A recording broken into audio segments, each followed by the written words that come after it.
Your Humanities Half Hour is brought to you by the Northern Marianas Humanities Council.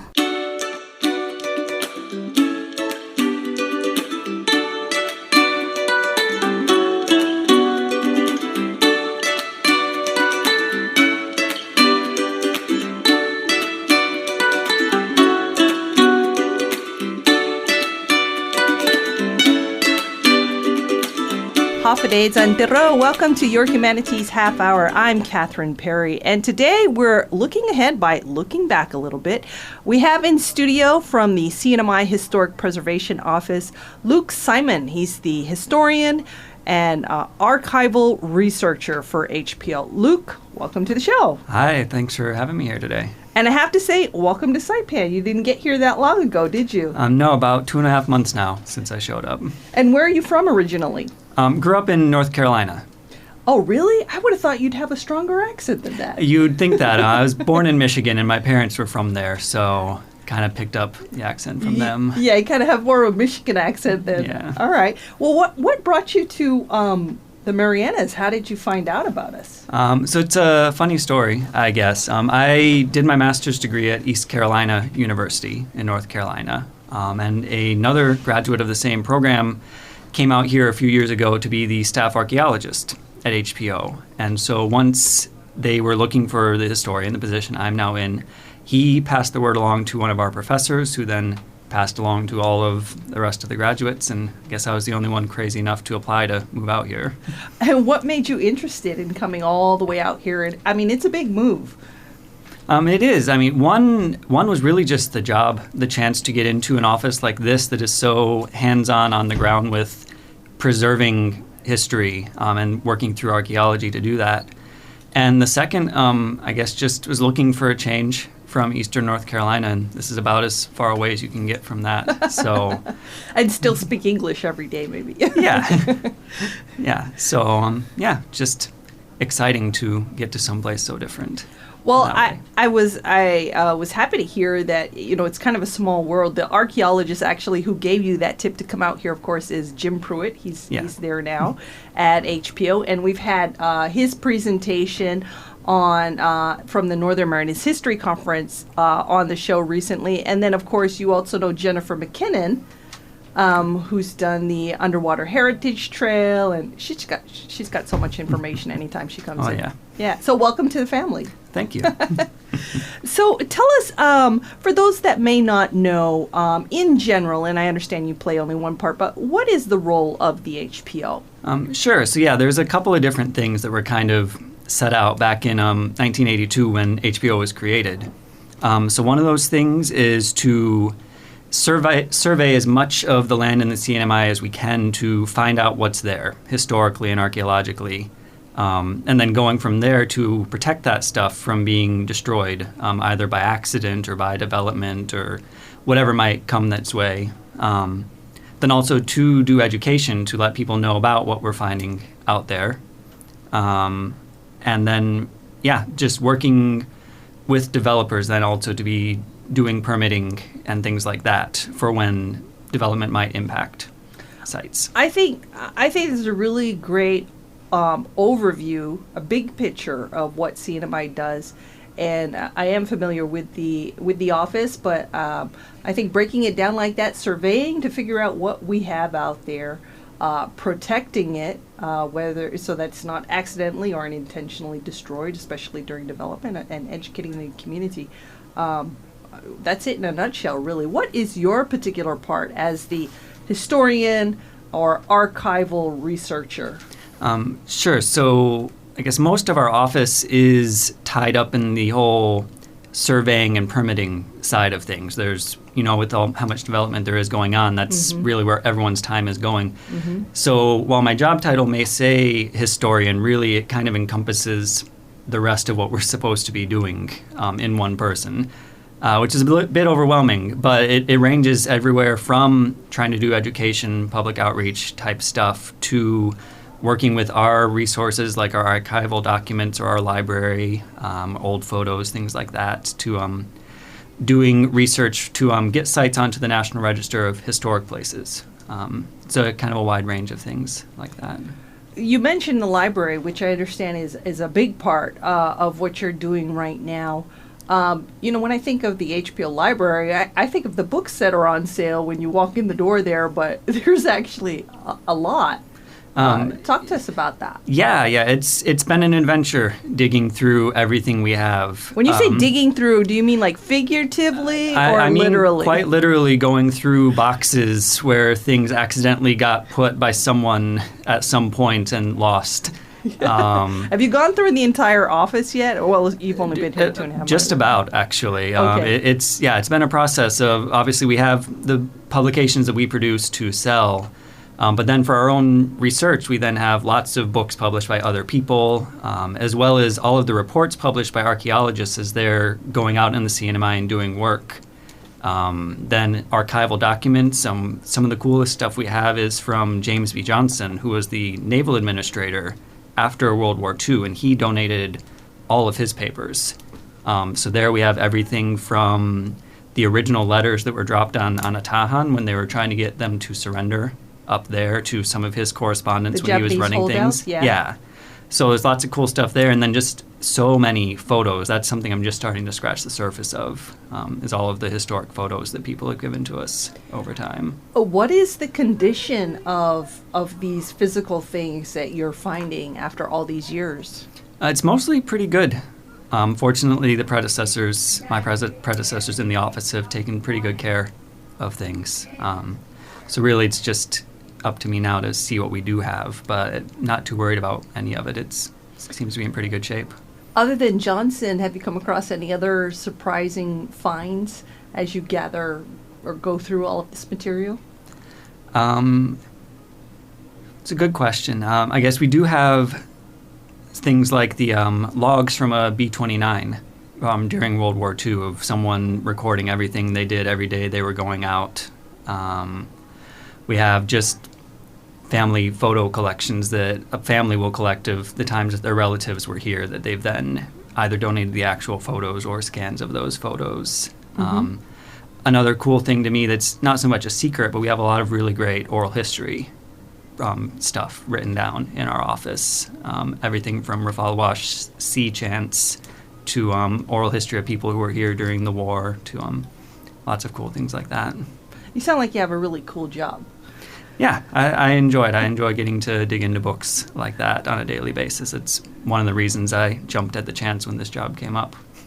So you have all of this material, photos, interviews, documents, original documents, and what are you doing now with all of this? So that has been the big project, not only finding everything where it is, but as far as organization, we've had kind of indexes made for things spottily, but so I've been trying to condense that all into one big catalog on the internet where you can actually search through it. And that's still an ongoing process of actually streamlining it, so rather than having to dig around and hope you find what you're looking for, you can just search and find exactly what you need. Is there some kind of standard as to how this should be categorized? Like at the library, they have the Dewey Decimal System. How are you... I mean, it sounds like a lot of different stuff and a lot of information. How do you think it's best organized? That's a good question. There's already kind of an in-house system we have for the archaeological reports that keeps things pretty well organized based on where in the CNMI they took place. And that's really useful if you know a project is going to be happening, say, in Garapan. You can then go to the section of the shelf that is Garapan and find everything that's been done there. For the rest of the library, there isn't really an organizational system at the moment other than kind of loosely by topic. Looking at maybe the Library of Congress system, but that's then a whole other project that we'd have to undertake if we were to do that. So still kind of weighing the options as to if we need to try and organize things better in that way. Now, you mentioned making this stuff available, this information or the catalog available online. So the first phase of the project then would be just to make available to people a list of what types of things are available, correct? Yeah. So where it's at now is it's really only something that's accessible within our office, but it is something we're looking at is to make the website something that anyone could get to, because we do invite people to come in if we have something that they need for their research. We welcome people to come in and look at it.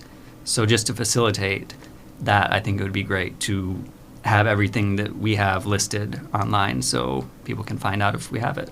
So realistically speaking, we do want, as the community, to have all of this information available online. But the first step is to get it in order, and then get the list online of what types of things are available, and then make it easy for people to access when they come in. Exactly. Sounds like it. And I can imagine that digitizing everything would be a whole nother, what do they call it? Not project. That's a nice word. Yeah. Yeah. No, that is something we daydream about with some of the things, but it's more of a daydream at this point than anything else. Everything starts with a dream, Luke. True. So you mentioned also about you have a part in getting places on the National Register of Historic Places. What is that? So that is a list for the entire United States and Micronesia as well, because of the system that's been set up through the National Trust for Historic Preservation. The Federated States, the Marshall Islands, and Palau are also included in this, where local offices like ours, or anyone actually, can write up a form for a site to argue why it's significant to history, and it can get put onto this list. Which the first thing that does, being on the National Register, is just kind of puts it out there that this is an important thing. People can go and see what's on the register, and they can know that this has been proven to be a significant site, whatever it might be. It doesn't necessarily stop anyone from doing anything to it more than our own local laws already do, but it does make people take a second look, I guess, at something. If development is going on nearby, people usually check, is there something on the National Register here? Should we be concerned? But I think, to me, the main importance it does give is kind of that prestige of this is among the same thing as all these other amazing historical sites around the United States and also out here in Micronesia. What are some of the local sites that we have on the National Register? So it's really it's a very cool and wide variety here, and that comes from just the very varied history of the CNMI, I guess, with how many different groups have been here. So it's everything from the Japanese lighthouse is on the National Register, the bell tower by Cristo Rey, or Lottie sites down by Objan, Unai Bapot on Lalao Bay, Lalao Katan in Cagman. Also House of Taga, but then also Northfield on Tinian, and the bomb pits where the atomic bombs were placed before they were used. It's really a wide range of things. If I'm remembering right, there's 36 sites in total in the CNMI that are on the list currently. Does a site being listed on the National Register make any type of federal funding available to the Marianas? Unfortunately, no. It used to. It's my understanding that's not available anymore. I see. Used to. That must have been another time. But we were chatting before the show, and you mentioned that you were working on a site in Cagman for the National Register of Historic Places, and I thought at first it was, I believe it's called Lalao Katan Lade site, which I am familiar with, which is you go down to Cagman High School, take a left, and it's right there on the right. I don't know if it's overgrown at this point. It is. But there are some small Lade stones in there. But you said there's actually another site. Yeah, so the one that I've been working on is the Chacha Lottie site, which if you turn right at the high school instead of left, right where the road curves, off on the left there's an empty lot, and there's another Lottie set there. Tell us about it. So it's thought that it could be part of the same village as Lalao Katan and another Lottie set that's in Cagman as well. It's a series of sites that were found back in the early 90s before the Cagman 3 homestead was created. They did a survey and found all of these. And what's great is that they then kept those areas as public land so that those could be preserved. Nice. So yeah, it's a small set, mostly fallen over, but everything is still there, and it's really interesting. And about how high are these Lade stones when the capstone is on the pillars? 3.5, 4 feet, Okay. somewhere in there. They're not tiny by any means. When I finally got up to see them, they were bigger in person than I expected to be. They're still pretty impressive. That's one of the coolest things to me doing the study of this is trying to imagine the work and the skill that had to go into making something like that, because people talk about it, comparing it to Taga and how large those are, and these are just small ones. But when you really look at them, that's a large piece of stone to be working with just simple tools to do that with it. You know, I recently got to revisit the As Nieves ladystone quarry in Rota, where the largest known ladystones are totally awesome, and you're standing there wondering, how did they get these things out of here and transport them? Which makes me wonder, is there a known quarry site in Saipan? There is. No down way. It's in the Agingen Lottie Quarry, down by Coral Ocean Point. Yeah, okay. That's another one we are actually looking at putting onto the National Register, because it's a very cool place where you can see how the way they were doing the capstones is they would do one at the surface of the rock, and then they would keep going down until they ran out of usable bedrock. And so you see this kind of stack of places where they had carved out these capstones going down. Wow. And how far down does it go? I don't know that offhand, unfortunately. Okay. But one of the cool things you can see there is, one of the arguments about it is what techniques exactly were they using to quarry the Lottie stones. But at Agingen you can see how the tool marks have been left in the stone, and you can see that there was 3 or 4 people kind of all going at it at once, at least near the end at the very bottom, as they were trying to break off the last little piece. So it's little clues like that kind of help us learn more about how this stuff was done. That sounds like a great place for my next field trip. Absolutely. Well, we're speaking today with Luke Simonds of the CNMI Historic Preservation Office. We'll be back after this break. Did you know that you can donate up to $5,000 to the Humanities Council through the CNMI Education Tax Credit Program?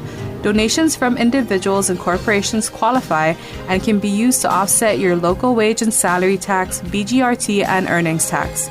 Call our office at 235-4785 to see how you can support humanities programs in our community and obtain a tax credit for your donation. Sizuus Maasi, Olomai, and thank you. Welcome back to your Humanities Half Hour. We're speaking today with historian and archival researcher Luke Simonds of the CNMI Historic Preservation Office. Luke, you just got here 2.5 months ago. Looks like you've got a lot of things underway already.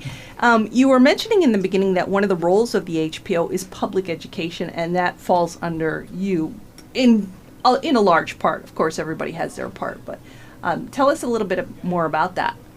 Sure. So one of the big projects I have been working on is trying to get our quarterly newsletter restarted, just because we do a lot of things at HPO, and one of the first things that happens when I'm talking to someone that I meet and get to talking about the work is they ask, well, what's going on with this project, or what do you guys do, or things like that.